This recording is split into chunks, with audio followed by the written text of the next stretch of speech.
Focus Droit et Accès est une association sans but lucratif des droits congolais œuvrant à Goma, en République démocratique du Congo, en travaillant pour la promotion et la défense des droits des femmes et des enfants. Focus Droit et Accès se donne plus pour le peuple autochtone pygmée, envie de faire face aux problèmes socio-économiques, de marginalisation, de l'exclusion et de multiples violations des droits humains dont sont souvent victimes le pygmée de la République démocratique du Congo et plus particulièrement ceux de l'ex-province du Kivu. Depuis plusieurs années, le Focus Droit et Accès a déjà mené des actions de soutien aux populations autochtones pygmées en leur offrant des services visant à rétablir leur dignité et à promouvoir leur intégrité sociale. Pour militer contre les injustices et l'exclusion auxquelles les autochtones font face, cette organisation permet d'amplifier les voix, revendiquer leurs droits et contribuer à l'amélioration de leurs conditions de vie du point de vue social, économique et culturel.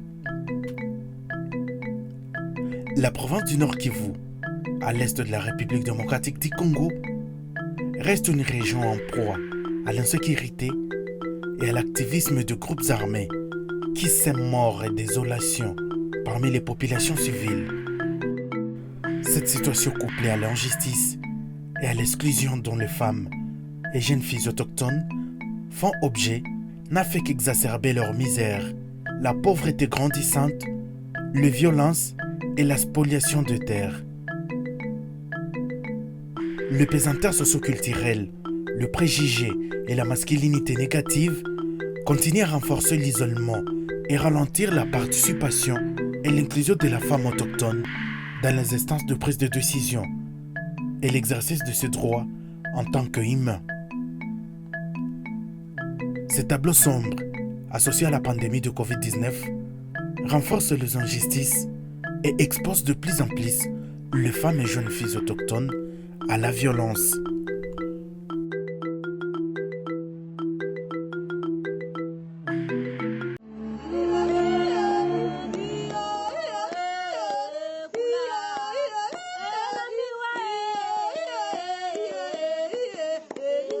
Oui, comme vous le voyez là, la situation dans les sites de Mubambiro est très précaire. La condition de peuples autochtones en général est dans une situation qui ne répond pas vraiment aux besoins et surtout au respect des droits humains tels qu'il se doit.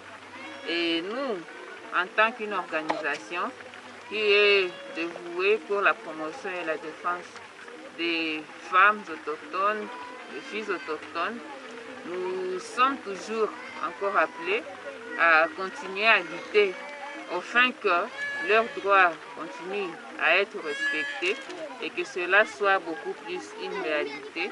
Par rapport à la réalité que nous venons de voir, nous constatons qu'il y a encore un niveau bas, surtout de scolarité, parce qu'à ce moment même, bon, c'est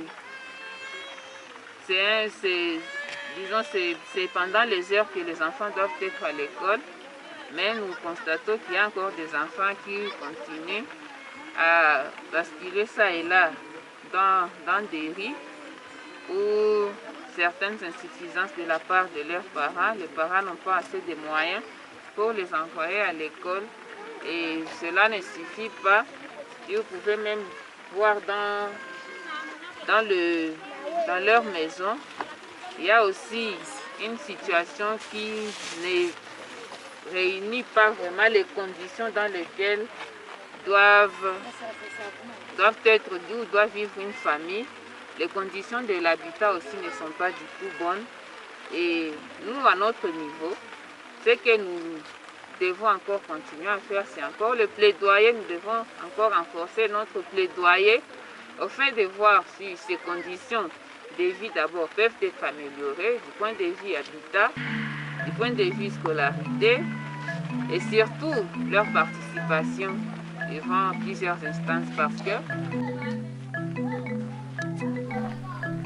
pour le dernier trimestre de l'an 2020, l'organisation Focus Droit et Accès a pu documenter ça et 3 cas de violences sexuelles et basées sur les genres commis sur les femmes autochtones dans les villages de Mouja, Mubambiro et Roussayo, en territoire de Massissi et Nyiragongo.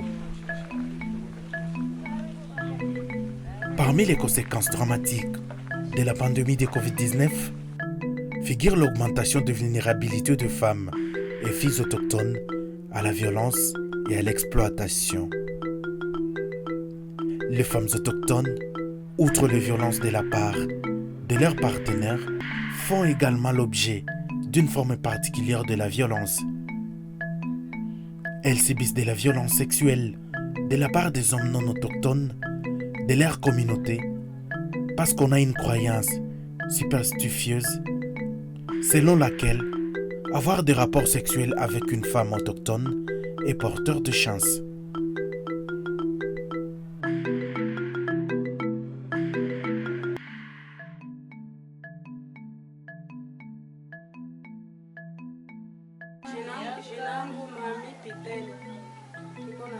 Ici, nous avons rencontré Mamie Pitel, une jeune fille autochtone d'une vingtaine révolue. Elle est tombée enceinte d'un homme bantou, puis mena une vie conjugale jusqu'à avoir 2 enfants. Après, Mamie Pitel se verra chassée de son foyer, faute d'être autochtone, et va vivre chez ses parents où elle va mener une vie très misérable. Témoignage.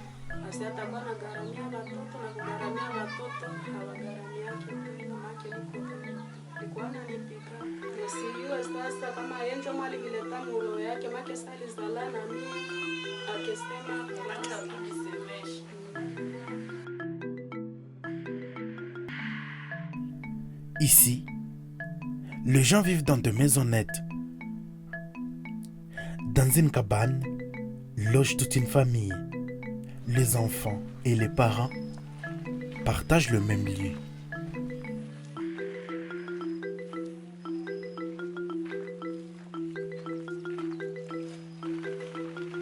nous sommes en train d'évaluer la situation avec les femmes autochtones. C'était d'ailleurs dans le cadre du projet avec notre partenaire FIMI, du Forum international pour les femmes autochtones. Il était question de former les femmes en entrepreneuriat et après la formation, il fallait leur donner des cours d'autonomisation et c'est ce que nous avions pu faire.